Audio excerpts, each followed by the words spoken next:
Quero te convidar para ler em Mateus, capítulo de número 5.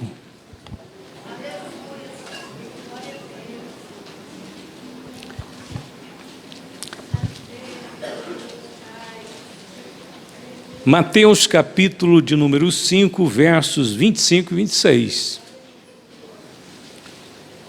Acompanhe na sua Bíblia. Concilia-te depressa com o teu adversário enquanto estás no caminho com ele, para que não aconteça que o adversário te entregue ao juiz, e o juiz te entregue ao oficial e te encerre na prisão. Em verdade te digo que de maneira nenhuma sairás dali, enquanto não pagares o último ceitil. Texto tremendo, não é? O que será que Deus tem para nos dizer aqui? Vamos orar primeiro e vamos então caminhar na palavra de Deus. Eterno Pai Celestial, no nome santo de Jesus, quero pedir a Tua bênção sobre todos os meus irmãos que aqui e em outros lugares ouvirão a Tua palavra, receberão esta revelação do céu, serão tocados pelo Teu Espírito e abençoados pela Tua mão poderosa. Abrimos o coração, abrimos nossa mente, abrimos toda a nossa vida para o Senhor. Em nome de Jesus oramos e te agradecemos. Amém? Podeis sentar, queridos. Não existe nada pior na vida do que um adversário.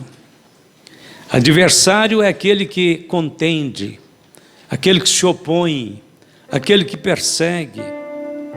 Existem 3 adversários que naturalmente poderão aparecer em nosso caminho.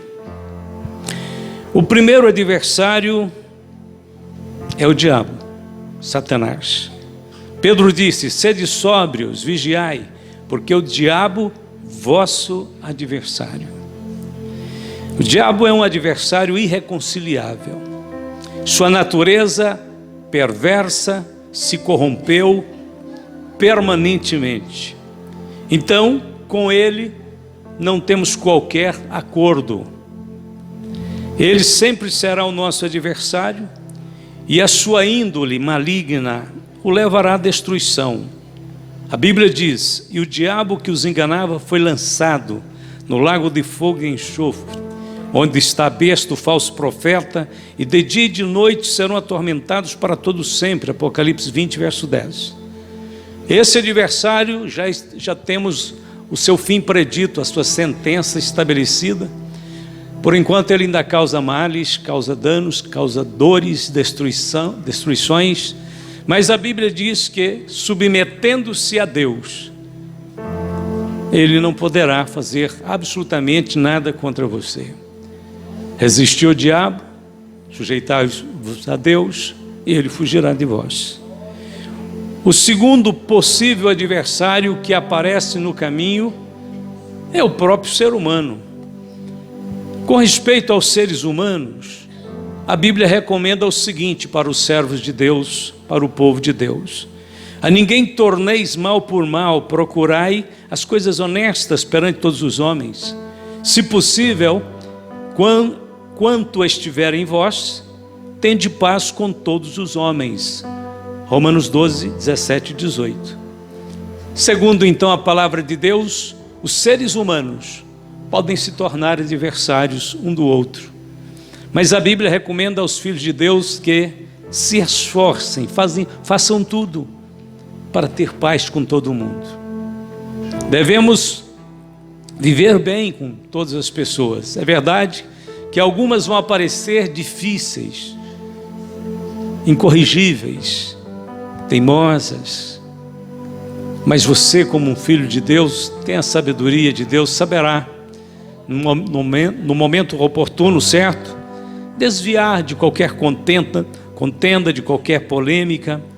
Em casos de divergências nesse mundo, onde quer que você estiver,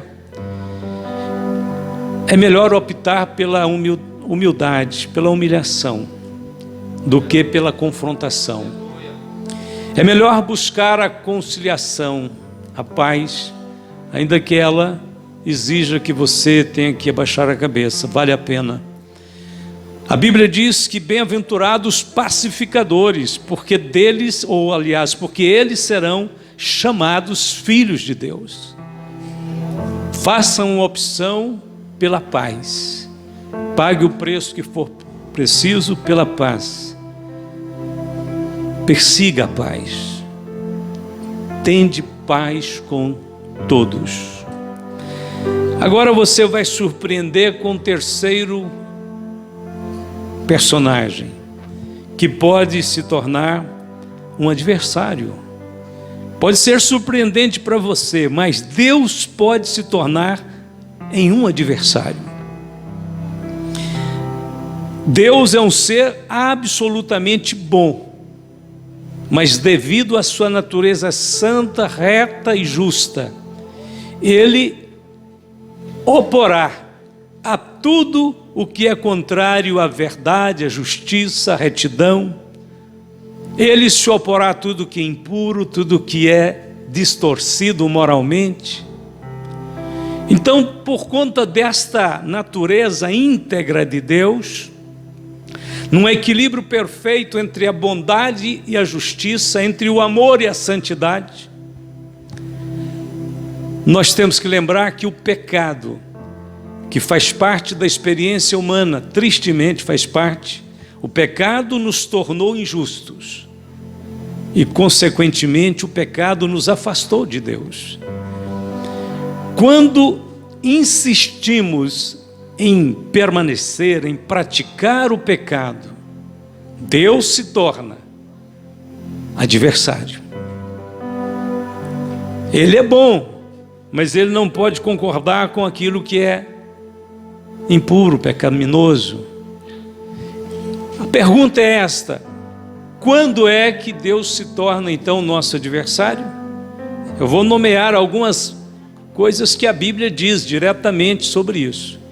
São inúmeras, mas eu vou nomear algumas. Deus se torna adversário de um homem, de uma mulher, quando esta pessoa está pegada ao mundo material, ao mundo de filosofias, de pensamentos que se opõem a Deus. A Bíblia diz: não ameis o mundo. Não está falando de você não apreciar uma montanha, uma campina, um lago. Não está falando sobre coisas criadas. Quando a Bíblia diz não ameis o mundo, está falando de um mundo interrelacionado de pensamentos, de intenções, que age, que movimenta sem se submeter a Deus. Nós estamos em um mundo que ele é um sistema tão bem interligado que ele funciona mesmo sem Deus, mas ele funciona contrário à vontade de Deus. Por isso a Bíblia diz: não ameis o mundo, né? O que no mundo há. Se alguém ama o mundo, o amor do Pai não está nele. Tiago, escrevendo na sua carta, também usa uma expressão bastante dura. Ele diz assim: adúlteros e adúlteras, pessoas que traem, pessoas infiéis. Não sabeis vós que a amizade do mundo é inimizade contra Deus? Portanto, qualquer que quiser ser amigo do mundo constitui-se inimigo de Deus. Tiago 4,4. Até onde que você pode ir com este mundo? Você deve ir com este mundo dentro do contato necessário. Jesus disse, a palavra de Deus nos diz, que se formos pegar no pé da letra, necessário seríamos sair do mundo. Jesus disse: mas vocês estão no mundo, mas não são do mundo. Então o segredo é entender que nós estamos neste mundo, mas não somos dele. E não estamos aqui para obedecer o mundo nos seus pensamentos vãos, nas suas filosofias anti-Deus. Estamos aqui para traçar uma vida de amor, de compromisso com Deus, de fé, de esperança. Então você só vai com este mundo até o contato, até o nível necessário. O que é o nível necessário? É impossível, a gente não tem nenhuma escola no mundo que ela é integralmente 100% cristã. Nós temos que mandar os filhos, às vezes, para uma escola que vai ter pessoas já vai ter crianças que vêm corrompidas dos seus lares, dos meios de comunicação, do sistema do mundo, e nós vamos ter que orar muito e conversar muito com os filhos para eles não pegarem o espírito deste mundo. Os nossos jovens vão para faculdades, vão encontrar professores ateus, gnósticos, que vão combater a fé cristã, a verdade de Deus. Vão dizer que a Bíblia não é um livro confiável, vão dizer que a igreja é uma organização humana. Nós vamos ter que orar muito para os nossos filhos jovens, para eles conseguirem atravessar por esse rio caudaloso de mentiras, de rebeliões, e sair de lá ainda crentes firmes. Quando a Bíblia diz que não devemos então amar o mundo, está dizendo: aproxime deste mundo com cautela. Você tem que trabalhar, e no trabalho tem pessoas que não temem a Deus também, xingam, falam palavrões, contam piadas sujas, e aquilo resvala em você, porque você está por ali, inevitavelmente você acaba vendo ou ouvindo alguma coisa. Então você vem para a igreja e diz: Senhor, lava-me, purifica-me, limpa dessas impurezas, não deixa a minha vida ser influenciada por nada disso. Tudo que não pertence ao Senhor faz uma neutralização na minha mente, nos meus olhos, limpa a minha vida. Por isso que a gente vem para a igreja, por isso que a gente quer a Bíblia, por isso que a gente ora, por isso que a gente está junto, porque nós sabemos que enquanto caminhamos por este mundo, a poeira dessa caminhada deste mundo vai pegar em nossos sandálias ou até mesmo nas nossas roupas. Foi por isso que Jesus lavou os pés de Pedro, que os pés de Pedro tinham poeira. Há uma poeira que precisa ser limpada todos os dias. Quando é então que Deus se torna nosso adversário? Quando nós estamos integrados neste mundo que funciona sem obedecer, sem submeter a Ele. Sistema interrelacionado do mal. Segundo, quando é que Deus se torna adversário? Quando nós rejeitamos a palavra de Deus. Em Provérbios capítulo 28, verso 9, está escrito assim: ouça: o que desvia os seus ouvidos de ouvir a lei, até a sua oração será abominável. Pastor, eu conheço uma pessoa que não lê Bíblia, não gosta nem de Bíblia, mas ele diz que ora. A Bíblia diz, o Senhor está dizendo: quem desvia os seus ouvidos de ouvir a lei, a sua oração é abominável. Até a sua oração é abominável. E eu fiz a questão de achar uns textos da Bíblia, tirar uns textos da Bíblia. Principalmente aparece essa palavra abominável várias vezes. E a palavra abominável é aquilo que Deus detesta. É aquilo que Deus não suporta, é aquilo que Deus não aceita, é aquilo que Deus não negocia. Então, se alguém não gosta da palavra de Deus, não precisa de orar, porque se orar não vai resolver nada. Deus abomina essa oração de quem vive rejeitando a palavra de Deus.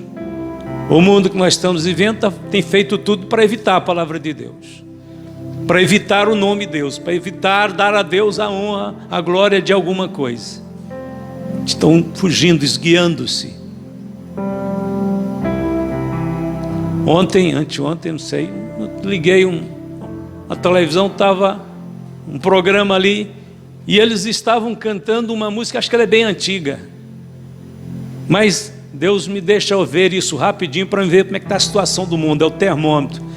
Eu meço na hora e digo: está confirmado mais uma vez que este mundo é do maligno. É uma letra de uma, não vou falar o nome dela, ela é muito conhecida, mas eles cantavam dizendo: o cara lá de cima, não sei o que, não sei o que. Eu falei: mas que falta de reverência, que falta de respeito, porque quando um ser humano tem a coragem, a ousadia, o atrevimento de chamar Deus, um Deus sábio e poderoso, o nosso Pai Celestial, de o cara lá de cima. Esse é o mundo. Essas pessoas esquivam-se da palavra de Deus, e elas não têm inspiração nem para tratar Deus com o tratamento que Deus merece. com o tratamento que Deus é digno de receber. Deus é digno do seu amor, Deus é digno da sua reverência, do seu temor santo. Deus é o ser mais santo, Ele é absolutamente santo em toda maneira de sua existência neste universo. Você vai chamar Deus, você vai chamar Jesus de cara?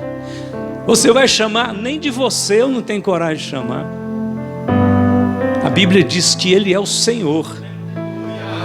Jesus recebeu um nome que é sobre todo nome, para que ao nome de Jesus se dobre todo o joelho e toda língua o confesse como Senhor. Agora eu vou chamar Ele de você.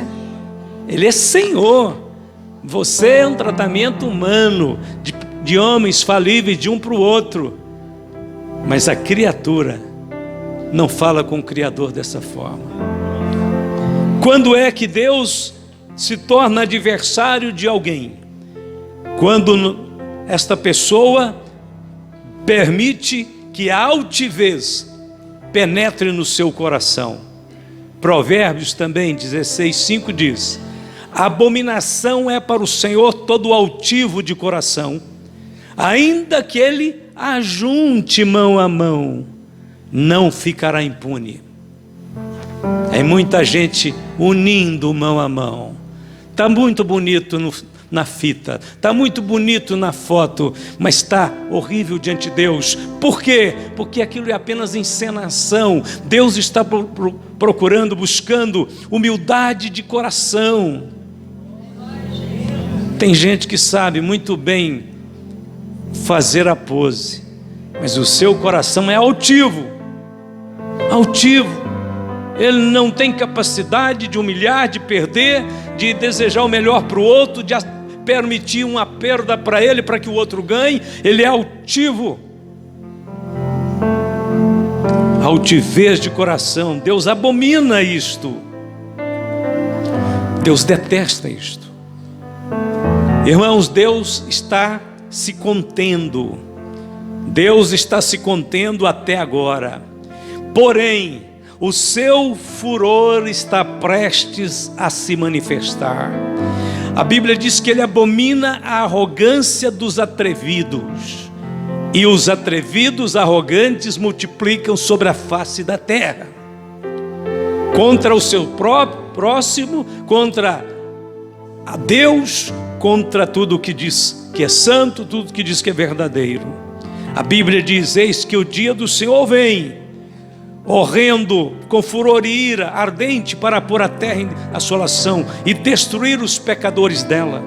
Porque as estrelas dos céus e os astros não deixarão brilhar a sua luz, o sol se escurecerá ao nascer, e a lua não fará resplandecer a sua luz. E visitarei sobre o mundo a maldade, sobre os ímpios a sua iniquidade, e farei cessar a arrogância dos atrevidos, e abaterei a soberba dos homens, dos tiranos. Isaías 13, 9-11. Deus está se contendo, mas Ele vai tirar a sua espada, vai desembaiar a sua espada, e Ele vai sair para a peleja. O tempo e a hora deste mundo vai chegar. A rede está fechando, não tem para onde correr. Deus tem uma proposta para o mundo. Se ele ainda escutar esta proposta, poderá escapar. Se ele fechar os ouvidos para o que Deus está falando nessa última hora, inevitavelmente não escapará. Quando Deus se torna adversário, quando o homem anda na carne, porquanto a inclinação da carne é inimizade contra Deus, pois não é sujeita à lei de Deus, nem em verdade o pode ser. Portanto, os que estão na carne não podem agradar a Deus. Romanos 8, 7 e 8. Não precisa dizer que o andar na carne é a praxe deste mundo, é o cotidiano deste mundo. Andar na carne é a satisfação só dos prazeres sensuais, pecaminosos. As pessoas só querem satisfazer os seus olhos, os seus apetites desordenados, os seus desejos impuros, a qualquer preço. Andar na carne, a Bíblia diz que as obras da carne é inimizade, é porfia, emulação, ira, peleja, contenda, mentira, vaidade fútil. Quando é que Deus se torna adversário? Quando, não assuste não, nós temos que voltar a esse tema de vez em quando, parece que a coisa está ficando muito natural por aí fora. Quando aceitamos a homossexualidade como algo normal. Tem muita gente já achando porque já rompeu, né, aqueles paradigmas, já rompeu aquelas bases tradicionais da família, já romperam. Isso já está no meio de comunicação, já faz parte de diálogos, bate-papo, gracejos, brincadeiras, e parece que está comum, mas a Bíblia diz assim: com varão não te deitarás como se fosse mulher, abominação é. Deus detesta. Mas estão tão bonitinhos, está tão normal, uma cerimônia de casamento ficou tão bonita, houve isso, houve aquilo. Abominação é. O mundo moderno forçou a situação da homossexualidade.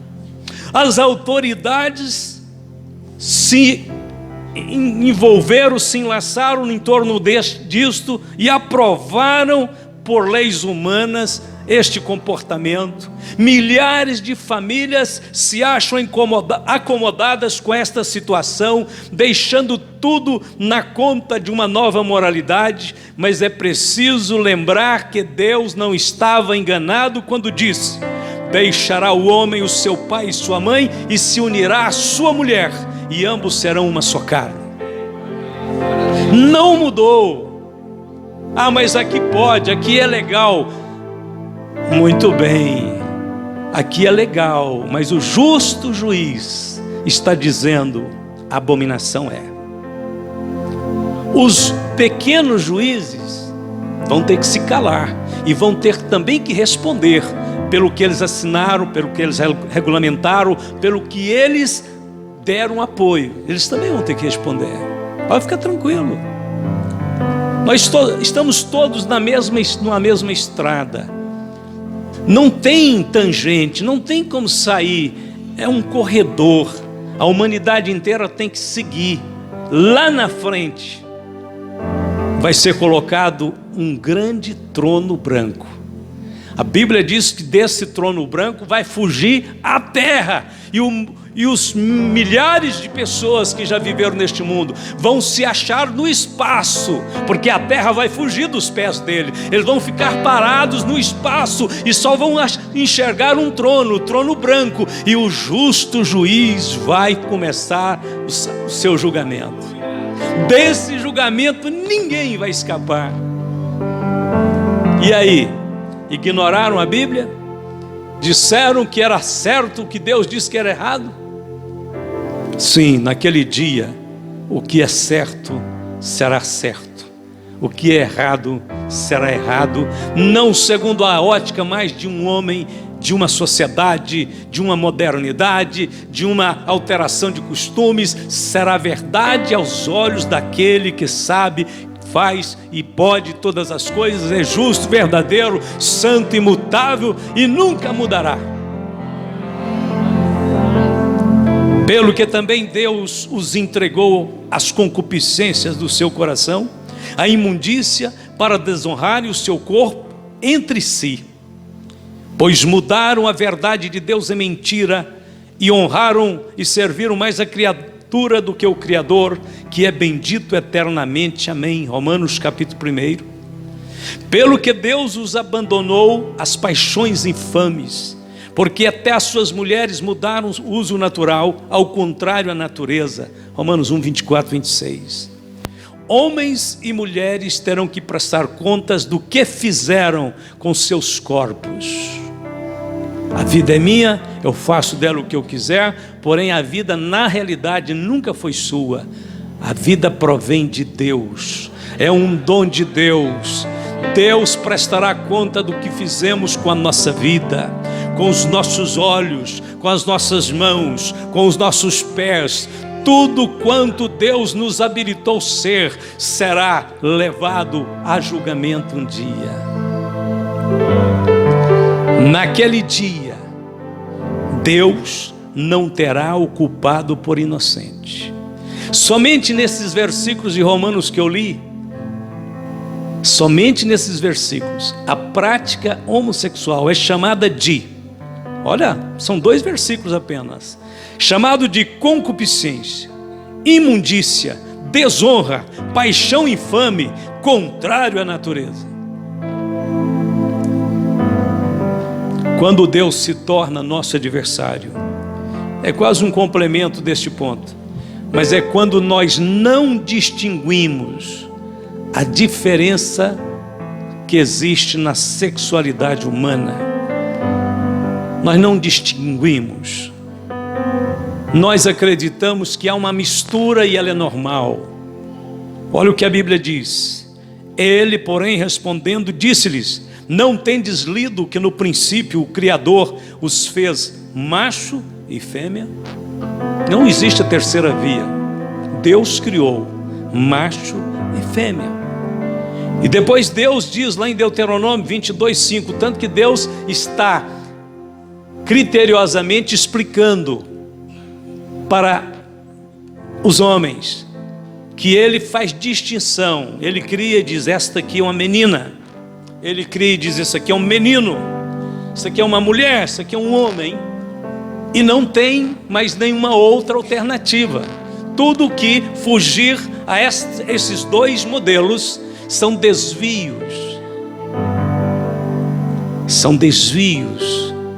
São caminhos tortuosos. São sugestões malignas. São distorções da criação de Deus pelo maligno. São cooperações humanas com o mal. Tudo que fugir disso. Então o Senhor diz: maldito o homem. Ou melhor, um pouquinho antes, o Senhor diz em Deuteronômio 22:5: a mulher não usará roupa de homem, nem o homem veste peculiar à mulher, porque qualquer que faz tais coisas é abominável ao Senhor meu Deus, teu Deus. Deuteronômio 22:5. Antigamente a gente lia esse versículo, nós paramos de ler, e eu não vou dar modelo de roupa para ninguém, mas a Bíblia está dizendo: mulher, quando você for vestir uma roupa, perceba, observe, seja inteligente e veja se ela é própria de uma mulher.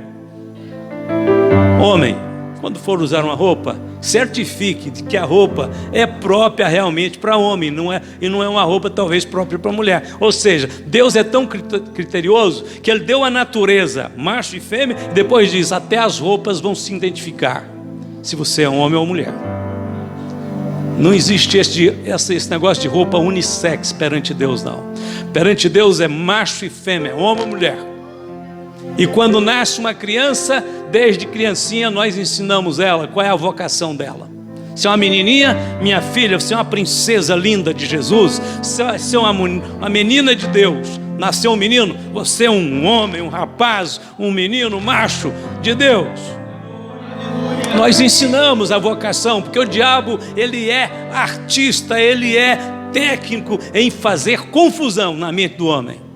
E todo esse aparato que está aí no mundo é uma confusão do diabo, confusão de Satanás, para desvirtuar o ser humano, derrotá-lo, levá-lo à ruína. Por quê? Porque quando ele pega esse caminho, Deus é seu adversário. Por estes e por outras inúmeras razões, o homem se encontra afastado de Deus e em completo estado de rebelião. Por isso Deus tem uma contenda com os habitantes da terra. Ouvi a palavra do Senhor, vós filhos de Israel, porque o Senhor tem uma contenda com os habitantes da terra, porque não há verdade, nem benignidade, nem conhecimento de Deus na terra. Prevalecem o perjurar e o mentir, e o matar, e o furtar, e o adulterar, e há homicídios sobre homicídios. Por isso a terra se lamentará, e qualquer que morar nela desfalecerá, com os animais do campo, com as aves do céu, e até os peixes do mar serão tirados. Deus se encontra irado com o pecado, mas segundo a tua dureza, o teu coração impenitente, entesouras ira para ti no dia da ira e da manifestação do juízo de Deus. Romanos 2,5. O qual recompensará cada um segundo as suas obras. Romanos 2,6.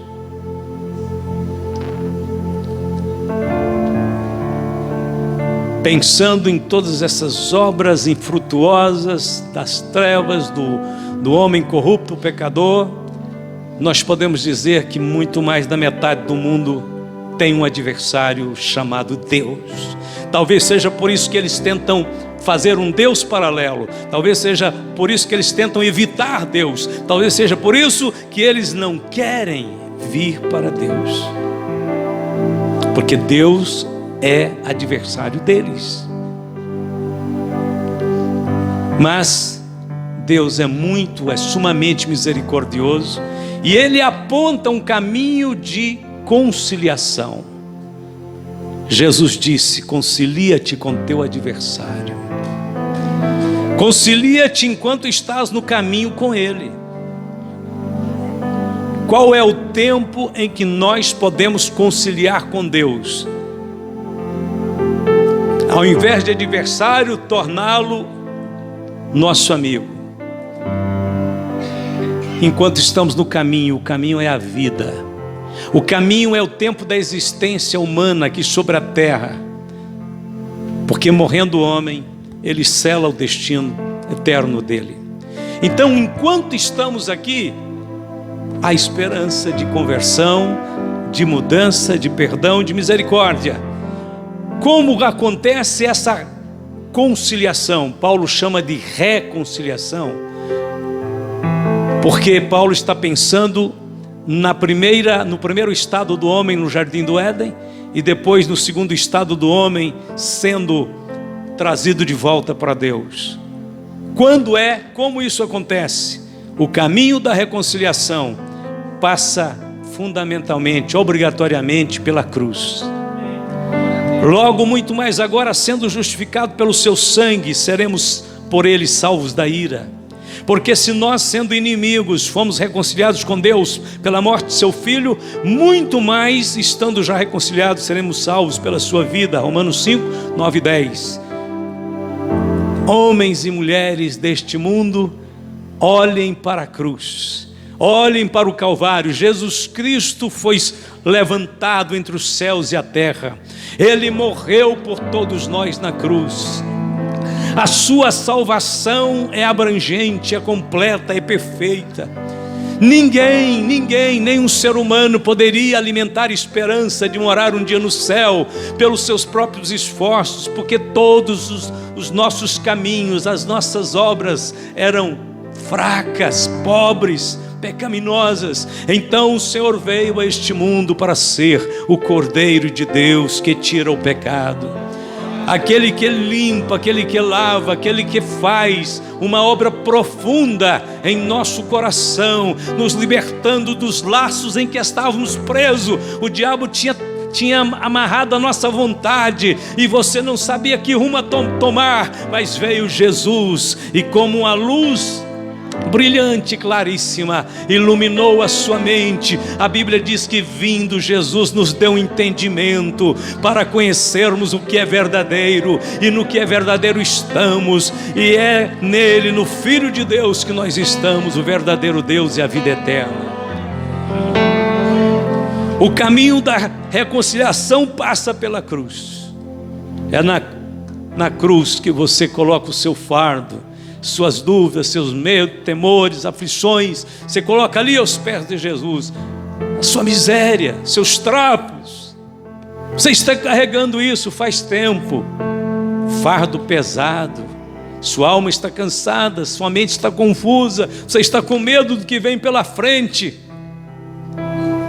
Deus está te chamando, venham a mim. Cansados, oprimidos, eu vos aliviarei. Segundo, o caminho da reconciliação passa obrigatoriamente também pelo arrependimento. Quando a gente dispõe a buscar a Deus, a ir à cruz, nós temos que ir com a atitude de que somos pecadores e precisamos de uma regeneração, de uma transformação. Mas Deus, não tendo em conta os tempos da ignorância, anuncia agora a todos os homens em todo lugar que se arrependam. Porquanto tem determinado um dia em que com justiça há de julgar o mundo por meio do varão que destinou, e disso deu certeza a todos, ressuscitando dos mortos. Atos 17, 30 e 31. Desejaria eu de qualquer maneira a morte do ímpio? Diz o Senhor Jeová, não desejo, antes que se converta dos seus caminhos e viva. Deus não quer que ninguém morra, Deus não quer que ninguém vá para o inferno, Deus não quer que ninguém fique distante dele, Deus não quer ser adversário de ninguém. Mas Deus disse que o homem se converta, que o homem volte-se para mim, se arrependa. Mas convertendo-se o ímpio da sua impiedade que cometeu e praticando o juízo e a justiça, conservará este a sua alma em vida. Pois quem reconsidera e se converte de todas as suas transgressões que cometeu, certamente viverá, não morrerá. Ezequiel 18, verso 28. Deixe o ímpio o seu caminho, o homem maligno os seus pensamentos, e se converta ao Senhor, que se compadecerá dele. Torne para o nosso Deus, porque grandioso é em perdoar. Isaías 56, verso 7. E por fim, o caminho da reconciliação passa pela conversão a Deus. O homem está distante de Deus. O homem, num dado momento da sua vida, virou as costas para Deus, resolveu fazer a sua própria história, seu próprio caminho, e por isso ele está vazio, por isso ele sente o medo, a solidão, o tédio, por isso ele está desesperado, por isso ele não tem rumo. Arrependei-vos, pois, e convertei-vos, para que sejam apagados os vossos pecados e venham assim os tempos do refrigério pela presença do Senhor. Jesus disse: concilia-te com o teu adversário enquanto é tempo. Conta-se uma lenda, uma história fora da Bíblia, que Satanás fez uma convenção entre os seus demônios para estabelecer, para elaborar uma estratégia, um plano para levar o maior número de pessoas para o inferno. E ele chamou todos os demônios que existiam e disse: vamos estudar um plano para matar o maior número de almas no inferno. Um demônio disse: chefe, vamos sair espalhando pelo mundo afora que o inferno não existe. O inferno não existe. Vamos falar para todo mundo que a Bíblia é mentirosa. Vamos dizer para todo mundo que essa história de Jesus que morreu na cruz, isso é bobagem. O chefe, Satanás, disse: não, isso não vai funcionar. Não adianta falar que o inferno não existe. A maioria das pessoas deste mundo já sabe que ele existe. Não adianta a gente falar também que a Bíblia não é verdade. Mais da metade do mundo acredita na Bíblia. Então não adianta falar que ela não é verdade. Eles creem que é verdade. Vamos dizer que a igreja é falsa, é errada. Não, ninguém vai acreditar nisso. Todo mundo já sabe que a igreja tem uma missão, uma chamada e tal. Aí outro demônio apresentou uma opção, outro, e o chefe disse: nada disso vai funcionar. Até que um levantou, vindo lá dos extremos lá do Oriente Médio, um demônio experiente, acostumado com conflitos, guerras, estratégias malignas. Ele disse: chefe, vamos dizer para o mundo que a Bíblia é verdade. Vamos dizer para o mundo que Jesus é o Salvador, só o sangue dele pode salvar o homem do pecado. Vamos dizer para o mundo que o inferno existe, o céu existe. Mas vamos fazer uma coisa: vamos dizer para os homens: não se preocupem, podem deixar para decidir amanhã. O diabo levantou e disse: esse é o plano que vai funcionar. Enquanto eles continuarem acreditando que tudo isso é verdadeiro, mas não precisa de decisão, pode deixar para amanhã, eles estão perdidos. É desse jeito que nós vamos matar os milhares e vamos levá-los para o inferno. Tem muita gente neste mundo deixando para amanhã o que tem que ser decidido hoje. Jesus disse: concilia-te com teu adversário enquanto estás com ele no caminho. O teu caminho pode terminar hoje. Você não pode pensar se alguém aqui não está pronto para ser chamado por Deus, se alguém aqui não está pronto para enfrentar a eternidade. Você não pode partir sem conciliar com o teu Criador. Lembra-te do teu Criador. A época que nós devemos reconciliar com Deus é no começo da estrada. Tem gente aqui que já está do meio para frente, se não estiver no final. Ninguém sabe qual é o nosso último dia. Hoje recebemos a notícia de um irmãozinho que foi viajar. Pará, irmão Célio?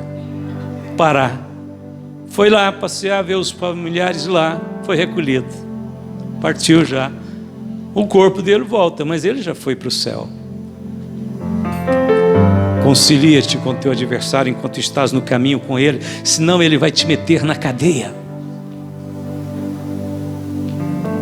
E tem muita gente presa nessas cadeias. Que cadeias são estas?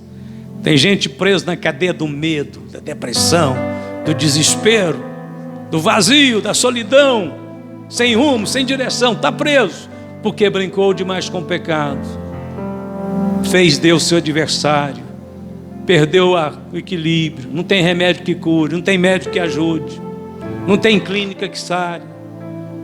Está preso, está ali definhando, está ali sofrendo. E Jesus querendo te salvar, e Jesus querendo te perdoar, e Jesus querendo te dar um fardo leve, um jugo suave.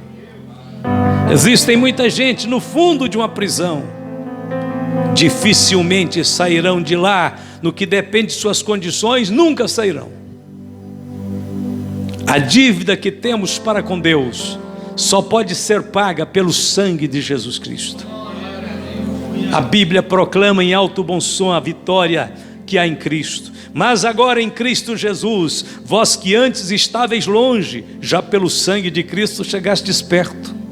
Porque Ele é a nossa paz, o qual de ambos os povos fez um, e derribando a parede de separação que estava no meio, na sua carne desfez a inimizade, isto é, a lei dos mandamentos, que consistia em ordenanças para criar em si mesmo dos dois um novo homem, fazendo a paz, e pela cruz reconciliar ambos com Deus em um corpo, matando com ela as inimizades. E tudo isso provém de Deus, que nos reconciliou consigo mesmo por Jesus Cristo e nos deu o ministério da reconciliação. Isto é, Deus estava em Cristo reconciliando consigo o mundo, não lhes imputando os seus pecados, e pôs em nós a palavra da reconciliação. Aquele que não conheceu pecado se fez pecado por nós, para que nele fôssemos feitos justiça de Deus. Vamos ficar de pé. Deus está clamando através dos pregadores, dizendo: reconcilia-te com Deus. Reconcilia-te com Deus.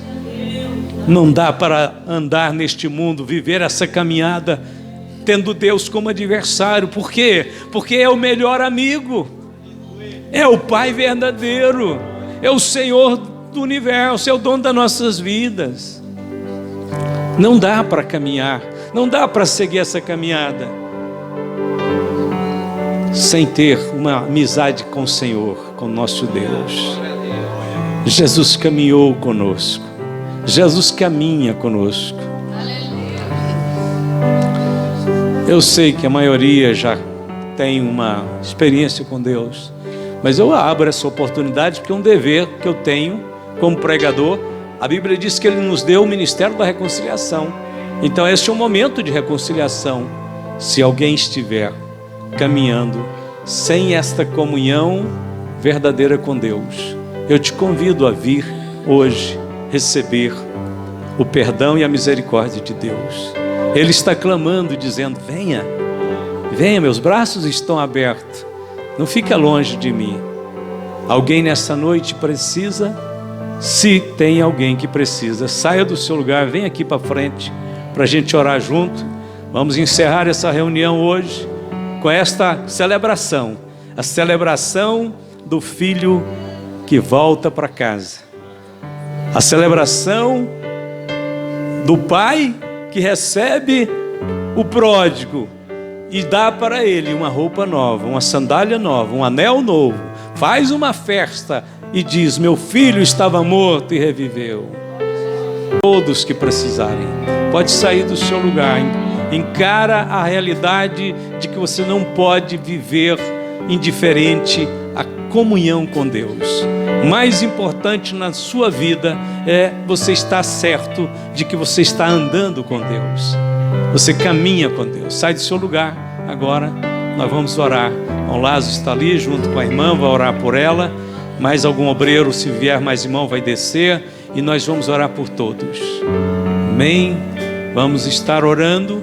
Agora, fora essa situação espiritual, talvez alguém esteja precisando de uma direção de Deus, de uma porta para que se abra, de uma intervenção de Deus amanhã em alguma situação que você está esperando. Venha também, vamos orar por isso. Negócios, documentos, resoluções, todo mundo está esperando alguma ação de Deus em alguma área. Não tem ninguém que não está talvez pedindo a Deus para fazer alguma obra lá na sua casa, lá no seu lar, na sua família. Isso é uma hora boa da gente orar juntos aqui, junto todo mundo, né? Vamos falar com Deus então, vamos estender as mãos sobre todos. Pai Celestial, no nome santo de Jesus, nós abençoamos a vida desta irmã que veio humildemente, Senhor, colocar sua vida no altar de Jesus, para que o Senhor tenha a sua misericórdia, a sua compaixão e abrace ela, Senhor, e a perdoe, e a transforme, e a vivifique pela presença do Teu Espírito. Abençoe tua filha, tua serva, tome ela em Teus braços grandes e poderosos, para que ela possa ter passos firmes de comunhão.